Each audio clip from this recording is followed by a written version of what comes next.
देश भर में स्वच्छता के मामले में अपने नाम का डंका बजा चुके अंबिकापुर ने कई पुरस्कार अपने नाम किया है। स्वच्छता के क्षेत्र में किए गए कार्यों से अंबिकापुर का नाम देश भर में रोशन हुआ है। तो वहीं देश का पहला गार्बेज कैफे की शुरुआत भी अंबिकापुर में की गई है, जिसमें प्लास्टिक लेकर आने पर लोगों को नाश्ता और भोजन उपलब्ध कराया जाता है।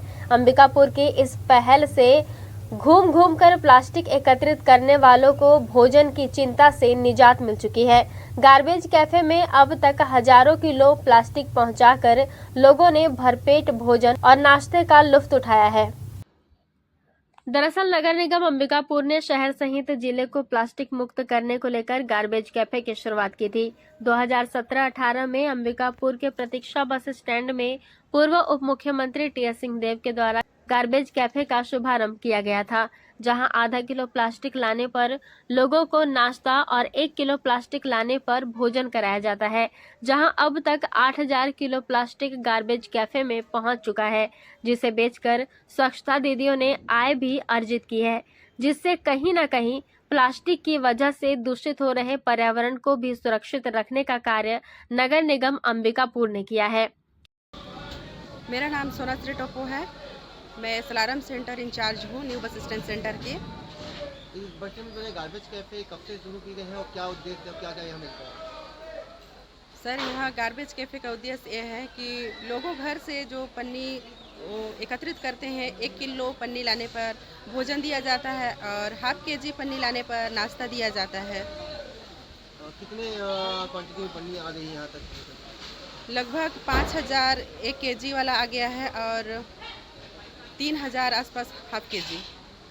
खाने में क्या क्या दिया जाता है अगर पन्नी की बात करें? 1 किलो भोजन में खाने में आपका भोजन, दाल, सब्जी, रोटी, अचार, पापड़ दिया जाता है और नाश्ते में समोसा, बड़ा और चटनी दिया जाता है। कैसा लोग लेके आ रहे हैं यहाँ? पन्नी लाने में कैसा लोगों को रुझान दिख रहा है? पन्नी लाने में लोगों को रुझान दिख रहा है तो लोग आते हैं पन्नी लेकर के? जी, लोग पन्नी लेकर डेली हर दिन में 2-4 लोग आते हैं और किसी किसी दिन तो ज़्यादा मात्रा में भी आते हैं पन्नी लेकर। पन्नियों को क्या यूज़ करते हैं यहाँ पे इस्तेमाल? पन्नी हम लोग उस पन्नी को लाकर मिक्स लाते हैं, उसके बाद में सेग्रीगेट करने के बाद हम लोग पन्नी को अलग अलग करके बेचते हैं। कुछ फ़ायदा होता है? फ़ायदा होता है कुछ? जी,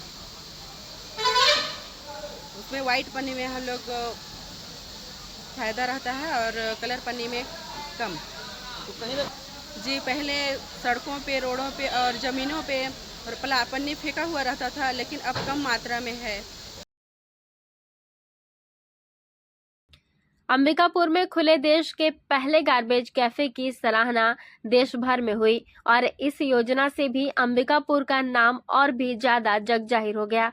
अच्छी सोच और मंशा के साथ नगर निगम अंबिकापुर के द्वारा गार्बेज कैफे की शुरुआत की गई थी, वो कहीं न कहीं साकार हो चुका है।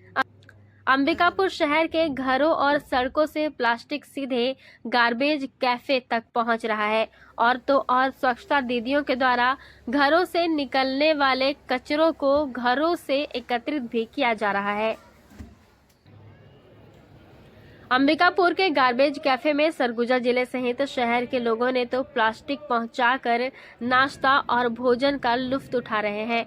बहरहाल नगर निगम अंबिकापुर की इस पहल को देश भर में सराहा गया और पर्यावरण को प्लास्टिक से होने वाले नुकसान को कई हद तक रोका जा सका है। 2017-18 में प्लास्टिक के यूज को डिस्करेज करने के लिए हमने गार्बेज कैफ़े ओपन किया था, जिसमें कि कोई अगर आधा किलो प्लास्टिक अगर ला के वहाँ पे देता है तो उसे मुफ्त में नाश्ता और 1 किलो प्लास्टिक जमा करके वहाँ पे देता है तो फिर उसे मुफ्त में भोजन कराया जाएगा। वो इस तारतम्य में शुरू किया गया था कि जो मापदंड के अनुसार प्लास्टिक नहीं है उनका उपयोग हमें नहीं करना है और हमको प्लास्टिक मुक्त शहर करना है। उसे तारतम्य और थीम के साथ हम लोगों ने उसे शुरू किया, किंतु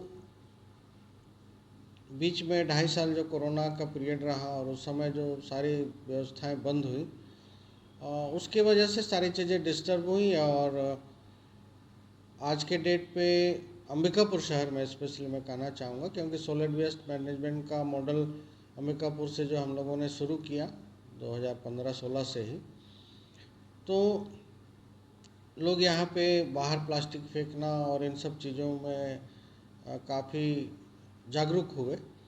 और जो सूखा कचरा और गीला कचरा जो हम घर से ही जो सेग्रीगेट करके लेते हैं, उसी में वो सारी चीज़ें आती हैं, और सेकेंडरी और टर्सरी सेंटर में जाके वो छट के और रिसाइकलिंग के लिए हम लोग उसको उपयोग करते हैं। तो हमारा थीम वही था कि प्लास्टिक का उपयोग कम हो, लोग बाहर प्लास्टिक ना फेंकें, और जो रैग पिकर्स हैं, जो गरीब बच्चे घूमते हुए मिलेंगे, चाहे बड़े लोग भी पहले जो कचरा बीनने वाले होते थे, वो सब भी ला के वहाँ पे दें और अपना नाश्ता या भोजन ग्रहण करें। इन सब चीज़ों को हमने बहुत सोच समझ के शुरू किया था, लेकिन कोरोना के समय से जो डिस्टर्ब हुआ, तो फिर अभी चूँकि प्लास्टिक्स भी कम हो गए और कई कार्रवाई भी हुई जो प्लास्टिक का उपयोग करने वालों के ऊपर, दुकानदारों के ऊपर, तो इन सब चीज़ों की कमी भी हो गई। और आप देखेंगे कि शहर में बहुत बिरले ही प्लास्टिक सब अपने को दिखते हैं। मैं ये बताना चाहूँगा कि एक ये बड़ा पहल था कि हम शहर को स्वच्छ रखेंगे, प्लास्टिक के उपयोग को डिस्करेज करेंगे। और जैसे बाहर से भी प्लास्टिक्स आए, लोग यहाँ पे परिवार के साथ प्लास्टिक जमा करके और वहाँ पे दे के नाश्ता किए या भोजन किए। इस तरीके से बहुत अच्छे से लोगों ने एक्सेप्ट किया था। जैसा कि मैंने कहा कि जो 2.5 साल का गैप हुआ, उसके बाद में चीज़ें जो है डिस्टर्ब हुई।